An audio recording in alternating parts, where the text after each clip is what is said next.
प्रेमी परमेश्वर पिता,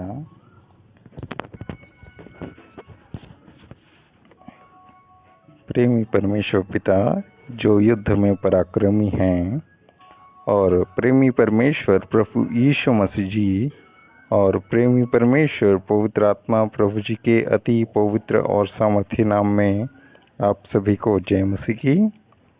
आज का दिनांक है शुक्रवार 18 जून 2021।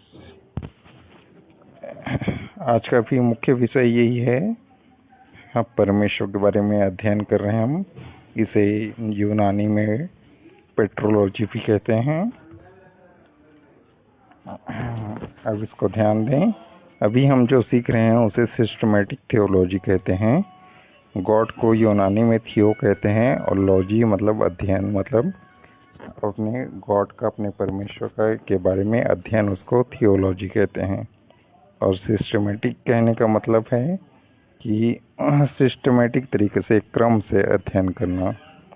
कल हमने परमेश्वर की दया के बारे में एक भाग देखा था, उसमें से कुछ बातों को देखा था। आज कुछ बातों, हम आज दूसरा भाग देखेंगे। कल हमने एक बात और दूसरे बात का आधा देखा था। आज हम उसको पूरा देखेंगे और एक बात और देखेंगे। मैंने बताया था यह परमेश्वर की दया को वर्णन किया गया है 9 रूपों में। उनमें से हमने 5 को देखा था। आज आगे देखेंगे 6वां। परमेश्वर की दया कैसी है ना। परमेश्वर की दया हर सुबह नई होती है।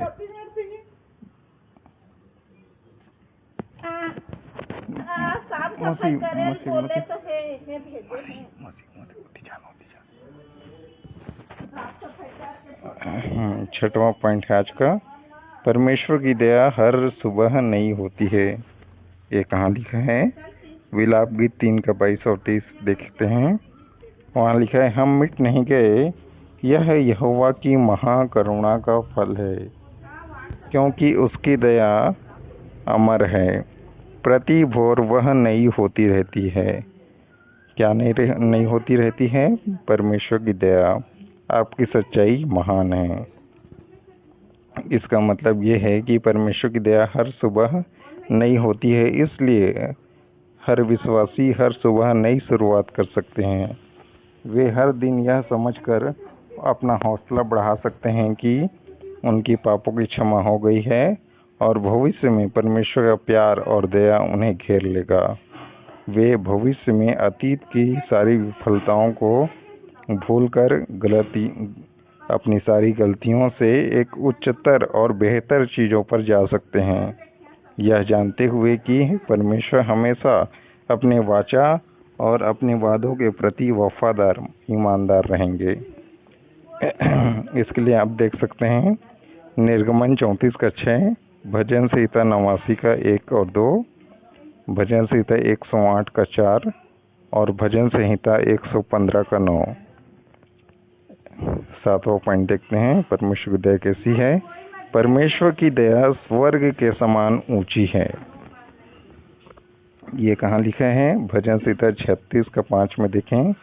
वहाँ लिखा है, हे यहोवा, आपकी करुणा स्वर्ग में है, आपकी सच्चाई आकाश मंडल तक पहुँची है। यहाँ करुणा के लिए मर्सी शब्द का इस्तेमाल हुआ है इंग्लिश में, जिसका मतलब होता है दया। तो हम देखते हैं कि दुष्ट लोग बुरी साजिश करते हैं, लेकिन परमेश्वर के पास एक अच्छी योजना है। इसलिए दुष्टों की बुराई के लिए परमेश्वर को दोष देना महामूर्खता है, क्योंकि उनकी दया स्वर्ग के समान है, स्वर्ग के समान ऊंची है, जिसे कभी मापा नहीं जा सकता है। भजन संहिता 103 का 11 में भी लिखा है, जैसे आकाश पृथ्वी के ऊपर ऊंचा है, दाऊद कहता है, जैसे आकाश पृथ्वी के ऊपर ऊंचा है, वैसे ही उसकी करुणा, इंग्लिश में लिखा है मर्सी मतलब दया, उसके डरवैयों के ऊपर प्रबल है। तो दाऊद का यहाँ मतलब था कि परमेश्वर की दया बहुत ही बड़ी है, जैसा कि वह अगले वचन में कहता है। 103 का 11 हम देख रहे थे, 103 का 12 में लिखा है भजन संहिता के, उदयाचल अस्ताचल से जितनी दूर है, उसने हमारे पापों को हमसे उतनी ही दूर कर दिए हैं। वाह, आप सोच सकते हैं, मतलब पूर्व और पश्चिम, जहाँ सूरज निकलता है, उदय उदय होता है, और जहाँ अस्त होता है, उतनी दूर परमेश्वर ने हमारे अपराधों को हमसे उतनी ही दूर कर दिया है। वाह, कितनी बड़ी दया है हमारे परमेश्वर की। 8वां पॉइंट देखते हैं। 8वां पॉइंट है, परमेश्वर की दया से पूरी पृथ्वी भरपूर है। हालेलुया। परमेश्वर की दया से पूरी पृथ्वी भरी हुई है, मतलब पूरी पृथ्वी परमेश्वर की दया से भरी हुई है। ये कहाँ लिखा है? भजन संहिता 119 का 64 में देखते हैं।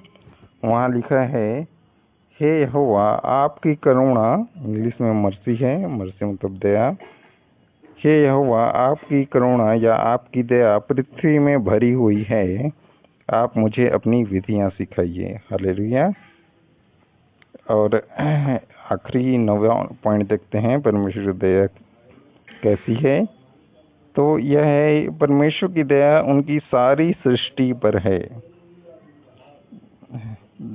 कहाँ लिखा है? भजन संहिता 145 का 9 में लिखा है कि यहोवा सबों के लिए भला है और उसकी दया उसकी सारी सृष्टि पर है। हालेलुया। यहाँ हम देखते हैं कि परमेश्वर के ज्ञान और कौशल को प्रदर्शित करने वाली सभी चीज़ें जो परमेश्वर ने बनाई हैं, वह सब परमेश्वर की दया को प्रकट करती हैं। उसके साथ साथ लोगों के साथ उनका परमेश्वर का व्यवहार, परमेश्वर के न्याय के काम और परमेश्वर के प्रेम के काम, ये सब उनके दया को प्रकट करते हैं। उनके अनुग्रह के काम, उनके धैर्य के काम, ना कितने लंबे समय से उन्होंने हमारे पापों को सहा, हमारे अपराधों को सहा है और सह रहे हैं। और उनकी दया, सब बातें परमेश्वर की दया को ही प्रकट करती है ना। इसलिए लिखा है, उनकी दया उनकी सारी सृष्टि पर है। अब ये 2 पॉइंट खत्म हो गया। अब तीसरा पॉइंट में आते हैं। परमेश्वर इसी से प्रसन्न रहते हैं। तीसरा पॉइंट है, परमेश्वर इसी से प्रसन्न रहते हैं। ये कहाँ लिखा है? मीका 7:18 में लिखा है। वहाँ लिखा है, आइए देखें क्या लिखा है। आपके समान ऐसा परमेश्वर कहाँ है जो अधर्म को क्षमा करे और अपने निज भाग के बचे हुओं के अपराध को ढांप दे। वह अपने क्रोध को सदा बनाए नहीं रहता, क्योंकि वह करुणा से प्रीति रखता है। यहाँ प्रीति के लिए जो शब्द है, करुणा से प्रीति के लिए, वहाँ लिखा है डिलाइटेड इन मर्सी, मतलब उसी से वो प्रीति रखता है, प्रेम करता है, प्रसन्न रहता है। ठीक है, क्योंकि हम जानते हैं परमेश्वर प्रेम है, इसलिए उनकी इच्छा दंड देने की नहीं होती। वो सबसे प्रेम करते हैं, लेकिन उनकी इच्छा दंड देने की नहीं होती है। उनकी इच्छा होती है क्षमा करने की। इसलिए वह दिल से या अपने मन माने ढंग से किसी को भी मौत की या अनंत मृत्यु की सजा नहीं सुनाते हैं। लेकिन जब मनुष्य, कोई भी मनुष्य हो, चाहे कोई भी देश का हो, कोई भी जाति का हो, कोई भी भाषा बोलने वाला मनुष्य हो, वह सिर्फ क्रिश्चियनों की बात नहीं हो रही है, यहाँ पूरे मानव जाति की बात हो रही है। पर जब मनुष्य अपना मन फिराता है, पश्चाताप करता है, नया जन्म पाता है, पवित्र आत्मा पाता है, मन फिराता है, तो आप खुद ही सोचिए, परमेश्वर की ओर जब वो मुड़ता है अपने पापों से, तो क्या इससे ज़्यादा खुशी किसी और चीज़ में परमेश्वर को होती है क्या? हम जानते हैं लूका 15:7 में लिखा है, जब एक व्यक्ति मन फिराता है तो स्वर्ग में बड़ा आनंद होता है। हालेलुया। लूका 15:7 और 10 में लिखा है, आप पढ़ लेना। तो परमेश्वर की दया, वो इसी से प्रसन्न रहते हैं, दया के कामों से, है ना। जब और वह उन लोगों से भी प्रसन्न रहता है जो उसके पास जाते हैं और जिन्हें छुड़ाया जाता है और क्षमा किए जाते हैं।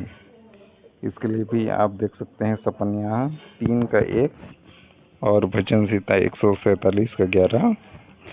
तो आज के लिए इतना काफ़ी है, कल आगे और देखेंगे। तो आगे कल देखेंगे। प्रेम परमेश्वर इस प्रेम संदेश के द्वारा हम सभी को बहुत बहुत और बहुत आशीष दे।